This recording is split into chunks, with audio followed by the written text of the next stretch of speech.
धमक से हिल रही थी जिनकी। सब सावधान, कौन कहां से आ रहा है? तो सामने देखा गौर शरीर भूति भल भ्राजा, भाल विशाल त्रिपुंड विराजा, शीस जटा शशि बदन सुहावा, ऋषि बस कछुक अरुण होइयावा।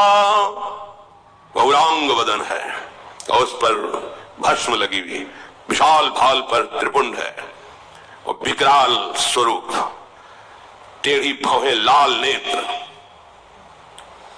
और इस सब ने परशुराम ने जो जो बड़े बड़े पले पले ढाल तरफ कूद पड़े, मंच से भागे प्राण बचा के। भगवान परशुराम जी का आगमन हुआ। वस्त्र तो मुनियों के से है, वलकल की लंगोटी, मृग शर्म बंधा हुआ, पीछे 2 तूड़ी, दाहिने हाथ पे फरसा, बाएं हाथ पर धनुष और सिंहवत चाल। उनका सेवक होगा मेरा, मेरे आराध्य देव का धनुष भंग करेगा? अरे सेवक वो होता है जो स्वामी को प्रसन्न करे, सेवा के द्वारा सेवकाई करे। ये तो दुश्मन का काम किया है, वो मेरा सेवक हो सकता है? जिसने भगवान शंकर के धनुष को तोड़ा है, शास्त्रा हुआ, वो अर्जुन के समान मेरा वो दुश्मन है। सामने उपस्थित हो, नहीं पूरी सभा को काट डालेंगे। सो बिलगाई बिहाई समाजा, न तुम्हारे जय है सब राजा। सब राजा लोग उसे बाहर कर दे या वो स्वयं बाहर होकर आ जाए, नहीं पूरी सभा मारी जाएगी। भगवान तो हाथ जोड़े खड़े हैं। लक्ष्मण जी उछल पड़े, विश्वामित्र जी के बगल में बैठे हुए थे, आए और कहा महाराज एक धनुष पे इतनी गुस्सा की जाती? हमने तो सैकड़ों धनुष तोड़े बाल्यावस्था में, जहां खींचते थे टूट जाता था, कभी आप नहीं आए गुस्सा करने के लिए। इस धनुष में क्या खास बात है जो आप इतना उछल रहे, क्रोध कर रहे और सब मारे जाएंगे, सब मारे जाएंगे? बहु धनु ही तोरी लरिकाई। कभी हमने नहीं देखा कि धनुष टूटा तो आप आ गए, और लेकिन आज आपको इतनी गुस्सा क्यों आ रही है? परशुराम जी ने कहा चिरंजीवी का आशीर्वाद दिया है इसलिए मैं शांत हो रहा हूं। रे नृप बालक काल बस बोलत तो ही न संभार, धनु ही सम त्रिपुरारि धनु विदित सकल संसार। अरे मूर्ख बालक, तू काल के अधीन हो रहा है। साधारण धनुयों के सामने तो भगवान शंकर के अजगों को जो विश्व में बंदित हैं, उनके धनुष को तुम उनसे जोड़ रहे हो।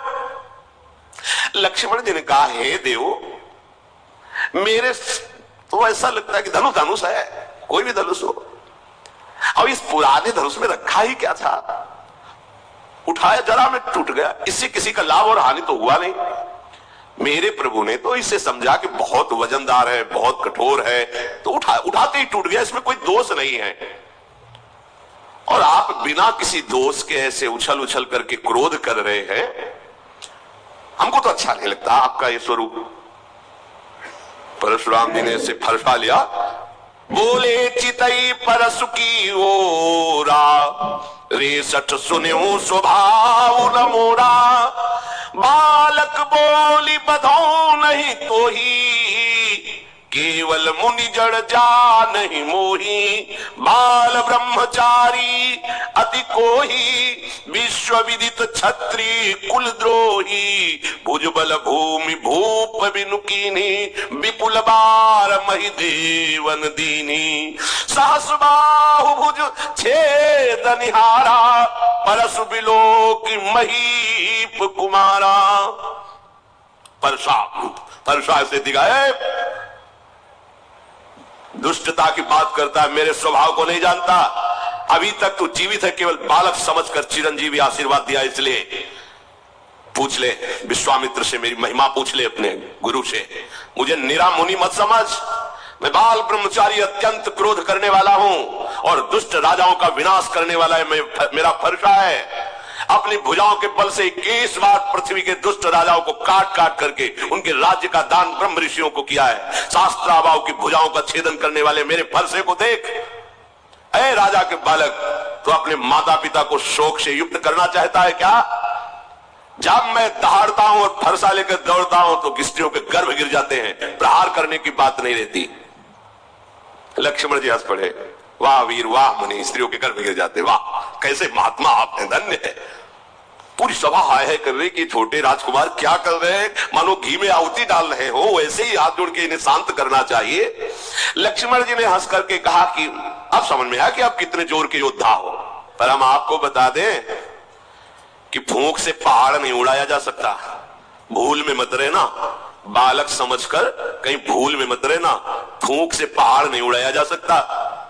ये बार बार जो है जो फरसा दिखा रहे हो, तो यहां कुम्हड़ बतिया को नाही, जे तर्जनी देख मर जाही। यहां कोई कुम्हड़ा की बतिया नहीं कि अंगुली दिखा दोगे सूख जाएगी, कि तुम्हारा फरसा बार बार दिखा रहे ना कि फरसा दिखा दियो हम डर जाएंगे। फूंक से पहाड़ उड़ाने की कोशिश मत करो, हमें निरा बालक मत समझो। आपको प्रणाम किया है तो सिर्फ मुनि वेश देख करके, ये जो आप फरसा धनुष बाण ये मुनि वेश के विपरीत है। मैं अभिमान से नहीं कहता हूं, आप सच्ची समझ लो, मुझे केवल बालक मत समझना। अगर हम आपसे अभी नम्रता से पेश हो रहे हैं तो उसका कारण है भृगुसुत समुझी जनेऊ बिलोकी, जो कछु कहो सहस ऋषिरों की। आप जो बोल रहे हो ना, और मैं सह रहा हूं, इसका कारण एक ही है, एक तो यज्ञोपवीत धारण की ब्रह्म ऋषि हो, और दूसरी बात जानता हूं भृगुवंश को पावन करने वाले महात्मा हो। इसी के कारण आपके ऐसे कठोर वचन और ऐसे अभिमान भरे वचन सुनकर मैं शांत हूं, क्योंकि हमारे कुल में देवता, ब्रह्म ऋषि और भगवान के भक्त, इन पर कभी हाथ नहीं उठाया जाता, चाहे जितना बड़ा अपराध कर दे। हमारे कुल में वीरता इन पर नहीं दिखाई जाती। आप ब्रह्म ऋषि है, महात्मा है, भगवान के भक्त पर, महात्मा पर, ब्रह्म ऋषियों पर हमारे कुल में कभी हाथ नहीं उठाया जाता, क्योंकि इनको मारने से बहुत बड़ी ब्रह्म हत्या लगती है, और अगर इनसे हार जाए तो बड़ी भारी अपकीर्ति होती है। फिर भी हम आपके पैर ही पड़ रहे हैं कि आप शांत